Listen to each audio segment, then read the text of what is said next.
Now at 10, it was one of the hardest hit areas on July 4th. In Ingram, many people lost their lives during the catastrophic floods. And over the last 6 months, city leaders have made changes that includes banning RV parks and floodways. Tonight, KENS 5 reporter Megan Reyna spoke with an owner who says the ban has gone too far.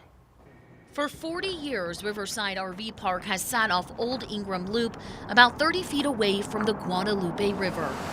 While floodwaters came rushing into their park on the morning of July 4th, owner Clancy Scott says they had time to escape. And so when we first got the first notice that the water was coming up, we got everyone out of the park, completely evacuated.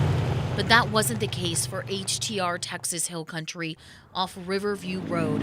More than 40 people died at the park, which led to a decision in November. Ingram City Council narrowly passed an amendment to an ordinance banning RV parks from floodways.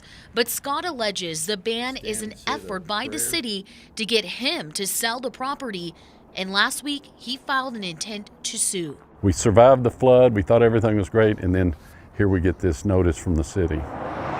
This change in the ordinance was recommended by Code Enforcement Officer Stuart Gross. We spoke on the phone Monday and had an interview scheduled, but after he learned of the possible legal action, he told me he couldn't comment further. What he said on Monday, though, was that this is to save lives. He believes it's not reasonably safe, and that he even witnessed with his own eyes people being swept away by the floodwaters at the other RV park. We had no RVs washed down the river. We had no injuries. We had no one hurt. No pets, no losses like that. Since the flood, Scott says 12 families have moved back long term, including Jean Brown, who has called the park home for 7 years. I like this place, and so this is where I want to be. We can afford, if this place is closed, we're going to survive, my wife and I. But some of these folks, this is it, and we keep our rents pretty low for them because we have a very low overhead. We've owned the property forever. City leaders still haven't publicly said when the ban would take effect. HTR has been closed since the deadly flood. We reached out for comment, but haven't heard back. We're not going to stop until this ordinance and the city explains themselves.